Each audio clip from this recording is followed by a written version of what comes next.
Hey folks, how are you doing? I hope you are doing well. Okay, in this class, you will hear several names, concepts, eras, and etc. But this doesn't mean that you should memorize them. We just give them to you to have a semi-complete context for understanding ethics and ethics in science. Today, I want to give you a brief relational history. I mean, the relationship between ethics and science throughout history.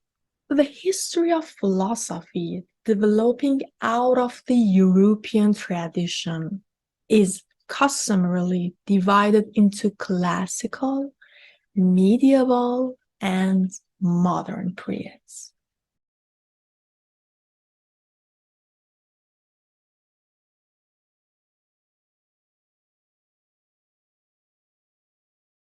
Of course, we also have a powerful Islamic philosophy, for example, with its own roots, but we are not going to talk about it here. Okay, the first one, a science of ethics among the Greeks. According to Greeks, ethics is a science focused on human affairs, and the systematic use of reason is necessary to distinguish between what people do value and what they should value. By the time Socrates conversed with fellow Athenians in the Agora, or for example, increasing traveling at that time and other criteria, led to raising awareness of different cultures. So, Socrates faced a question.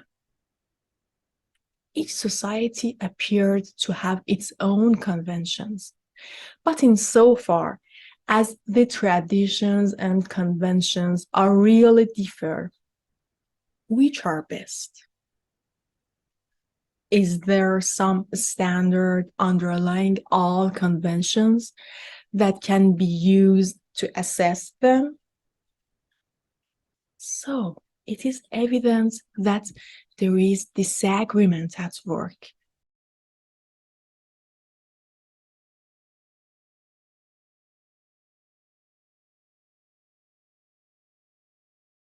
But disagreement can be just the beginning of philosophical ethics, not its termination.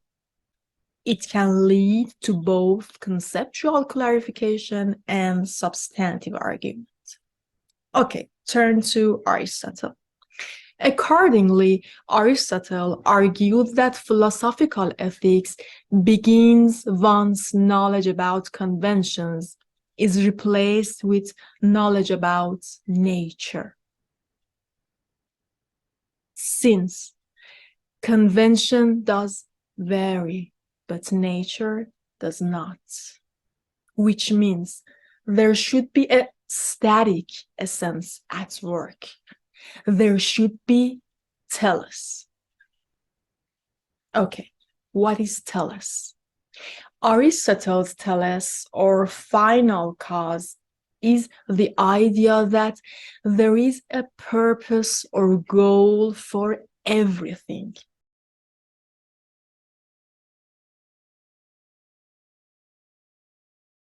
For example, the purpose of an ear is to hear.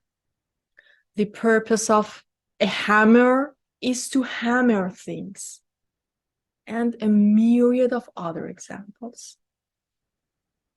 The study of nature provides insight into how things are and, in some cases, how they might be better or good. There are, however, problems with this teleological approach to ethics, because sometimes things appear to have multiple teloi. Teloi actually is the plural form of telos. For example, the acorn grows up into an oak tree and provides food for squirrels. But the first is internal to the acorn, the second external. And the Aristotelian approach is to privilege the internal over the external, since, according to Aristotle, without the internal tellus, the external one would not be possible. So it is the internal tellus that possible flourishing entities in themselves and makes it possible for them to become part of or fit in with larger contexts. Which means without oak trees, the squirrels would run out of food. Ethics in medieval and modern era.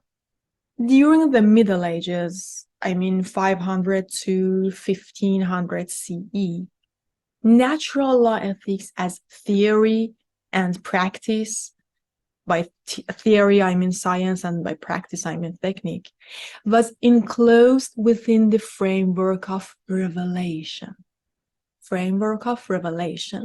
In the theology of Thomas Aquinas, for instance, the universal laws that govern non-human reality take a particular form in the natural law found in human beings, moving them to seek the good through establishing human or social laws.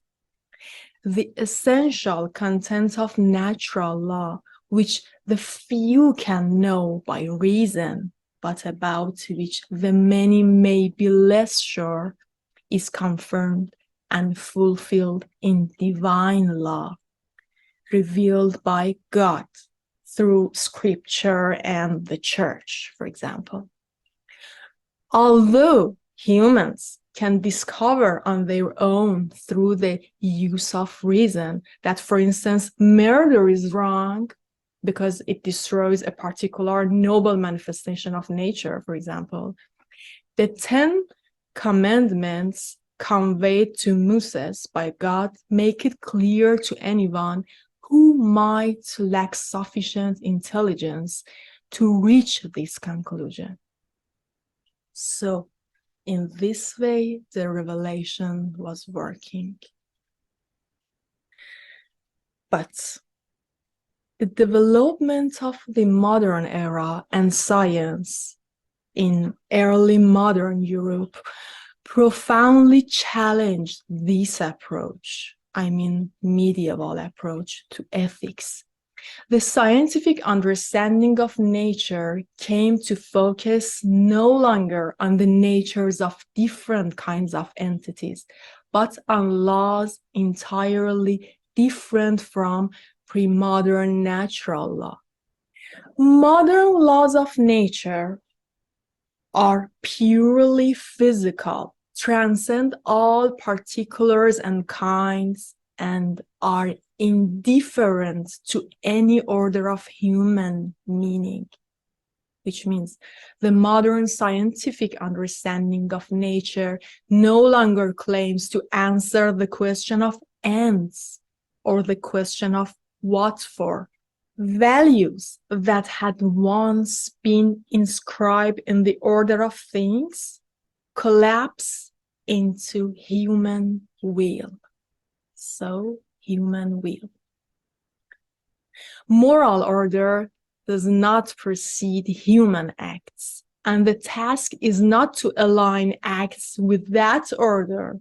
Rather, the moral order emerges from human acts. And the task is to weigh and balance those acts against one another.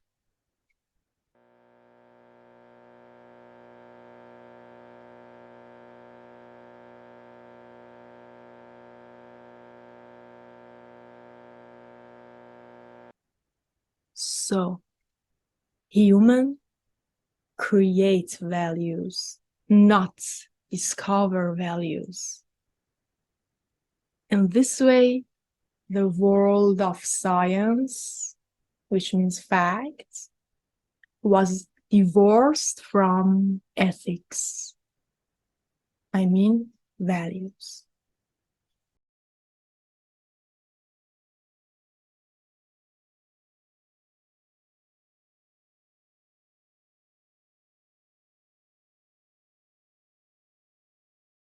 And the question for this session: according to what we have said, what would it be if you wanted to describe morality and ethics in the classical, medieval, and modern periods in 1 or 2 words? I mean, in 1 or 2 words for classic and for medieval and modern era. And an extra information, if you want to know about Tellus in more detail, it's not mandatory at all. This video can be helpful. You can find the link on Canvas. Okay, see you soon. Take care.